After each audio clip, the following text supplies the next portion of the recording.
So ngayon, one of the recommendations na tinitingnan po, yung titingnan ano ba yung substitute, alternative options na pwedeng i-offer sa mga farmer fisheries. Ganun po. Para naman, hindi naman maapektuhan yung kanilang ganun. Kasi, nung makita yun ito yung result ni study, yung pagka nabigay na at immediate impact na kanilituin na nagbiyak. Pero hindi man po mabayag na dyan ka-absurdly dahil yung training naman ay kung concentration dito sa baba, maaari yung turbidity, maapektuhan, yung suspension ng mga material, suspendido na materials, ay talagang pumupunta, baka aalis yung mga isda. Ganun po yun. Pero yun ang pag-aaralan at nandito naman po yung ating LGU plus yung sa probinsya, sa munisipyo, to look at ano ba yung options po na pwedeng pangkakitaan sa panahon na mayroon mga ganun na ginagawa po. So, i-address po yun ng ating pamahalaan po. Dok, yun po sana ang gusto rin makita ng mga tao upang sa ganun, wala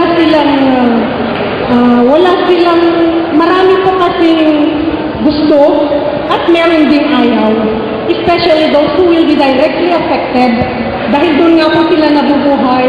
Kaya kung sana ma-represent natin sa kanila yung mga gagawin ng ating gobyerno upang sa ganun ma-expand yung epekto ng ating dredging activities, then that would be very nice. Maraming salamat po. Of course, magandang hapon po, Dr. and Governor. Kinukuha ko po itong pagkakataon na to dahil baka wala naman may pagkakataon sa Sangguniang Panlalawigan na magtanong po sa inyo. Ang ating katanungan po, Dr., that nakita po natin na parang channel realignment po yung purpose ng ating study.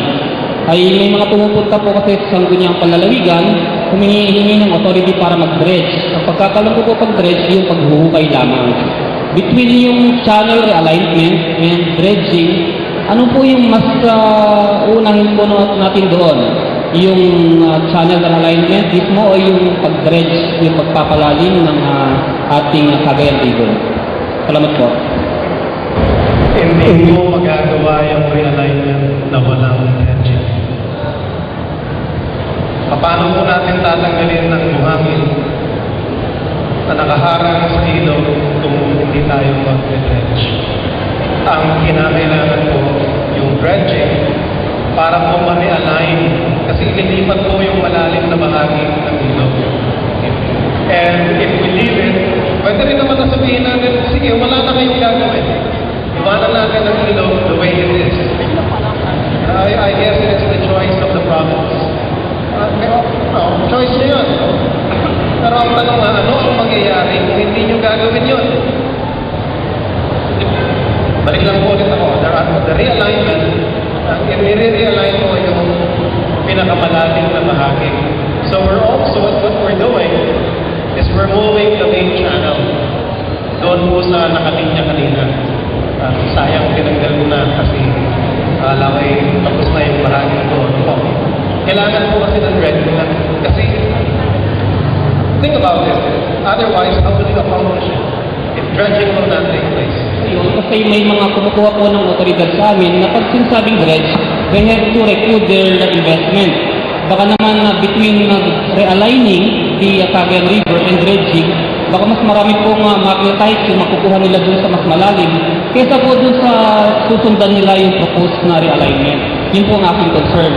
Kung mas maganda yung purpose pa natin is to realign kahit konti lang yung magnetite doon or yung to dredge deeper dahil mas marami po sila makukuha ng magnetite doon to recoup their investment.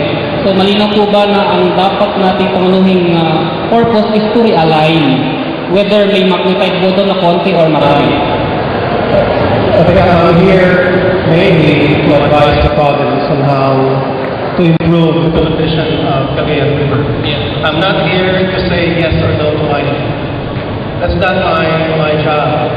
Okay, but I'm helping the province in assessing what they have. So you know at least if people we will sell it, if you choose to sell it, how much should you ask for it? But of course, you also have the option of saying, well, stop, we will do it ourselves. Dredging, kailangan gawin para po doon sa realignment. Kung ano man ang nangyayari sa ngayon, at alam ko na may nangyayari na dredging, pero ang tanong, you're calling it dredging, but it's simply getting what you need. There is no plan to it. They submit a plan and say, we will dredge and we will redirect the channel to help you with your problems. Otherwise, it's just a business matter na kunin lang namin ang gusto namin, dadaan lang kami yan. Bye-bye, alis na kami, and we don't care what will happen to you afterwards. Yun po yung sana hindi mangyayari, iwasan natin. Kaya nga, nagpatulong ang probinsya, ano ang pwedeng gawin para maiwasan ang bahaging yun. Ang kailangan po ng dredging para po wag na mailipat yung channel. Tama po yung Dr. and for the record, I voted for the dredging of the Cagayan River. Tama po yun, naniniwala ako na talagang mag-dredge yung Cagayan River. And isa po sa safeguards nun, that the dredging should be in conformity with this study. Kaya nga po, baka may darating pang ibang mga applicants, at least masasabi na po namin sa kanila na immediately, whatever dredging should be in conformity with this present study, Doctor.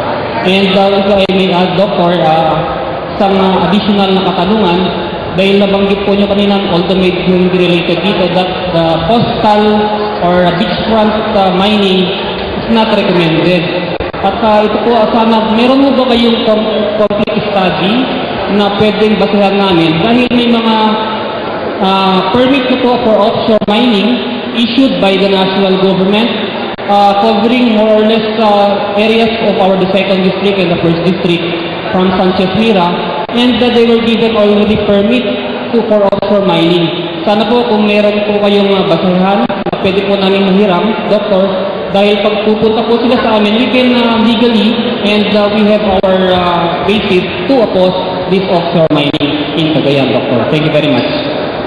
Okay, so marami pong katanungan ng ating publiko. Pakisulat na lamang po sa papel, tapos ibigay na lang po sa secretary kung saan po kayo nag-register kanina. At kung may email po kayo, sulat nyo na lang po yung email niya doon. Para doon na lang po masagot. So, we now give way to Mayor Umaru for his closing message, and then afterwards, mag-over. Thank you. Yeah, good afternoon to everybody. We would like to thank the government, so Professor Serino, for bringing over this public hearing. And this is not only